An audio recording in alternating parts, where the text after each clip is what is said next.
Hello and welcome back to On the Workbench. Today we're taking a look at replacing the blade on a Trimmer Plus edger.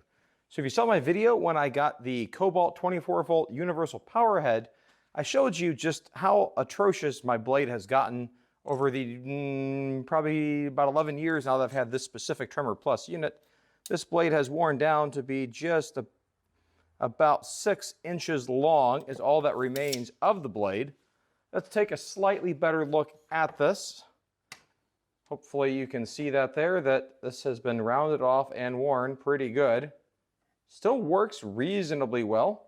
Not as well as it should if I had a full blade. So that's what we're going to do today. We're going to replace this. The first tool that you're going to need to do this, which you may or may not still have, when you bought this Trimmer Plus attachment, it would have came with a weird piece of metal that looks like this. That's meant to help you change the blade. If you don't have this tool, and you're not as much of a organized freak as I am, you could also use a T25 Torx with the flat end on it, or something else of a similar shaft diameter. An old coat hanger is probably going to be too thin to actually do this, so you need something about the size of a T25 Torx for reference in size. I'm going to use a tool that came with that, and then the other tool that you're going to need is going to be a 3/8 ratchet and a 13mm socket. There we go. Maybe you can see the 13 on there. Either way, it's a 13mm socket, 3/8 ratchet. The part that you're going to need for this is going to be a 7.5-inch trimmer blade. This is the Troy-Bilt Remington Trimmer Plus blade that comes that you can get. I'll put a link down below where you can pick up one of these if you'd like. So now let's go ahead and get started. So now on the business end of the tool, let's turn this upside down. See the blade? If we turn the blade around here, eventually right there, there you go. See there's a little hole right there. And this is where we're going to take the removal tool and we're going to place it right in there like that. And if I do this right, then I can easily hold this in my hand while this locks this out. Now for reference, there is a nice little guide here that indicates that turning to the left is tighten. So this is going to be righty-loosey, righty-tighty, so a little bit backwards. We got a left-handed bolt here. So we're going to have to be able to work this accordingly.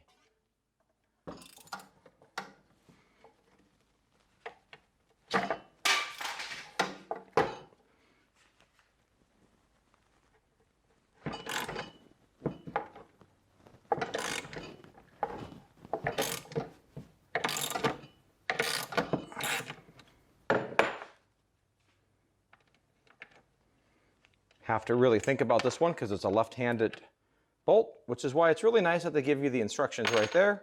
So now we're going to take the old one off.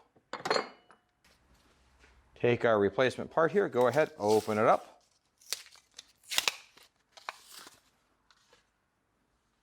And all we have to do with this one here, nice thing on this one here, made in USA. How's that for 2023? Slide that right in like that.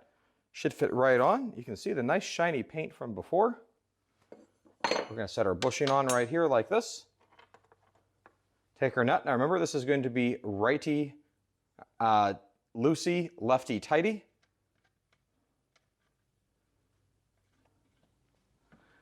And if you still got your blade lock tool in, use that. I'm going to flip my ratchet back, opposite of how you would normally be doing something like this.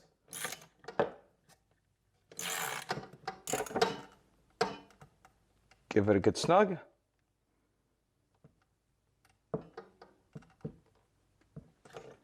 And we should be in business.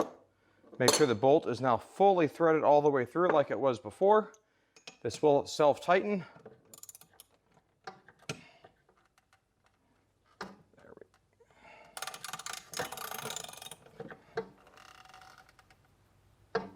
That should be good.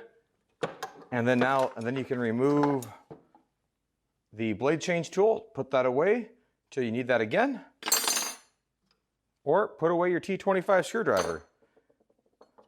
And now we are in business with a brand new blade on this edger. Just for comparison, if we lay this over the top, you can see that I was starting to lose a fair bit of roots there. And in terms of the depth that I could use, I was running out of depth, so I can adjust my wheel and make an accommodation for that. So really simple to change the blade on your Trimmer Plus edger. Questions or comments? Put it down below. Link to the replacement blade found in the description. Thanks for watching, and as always, have a great day. Bye.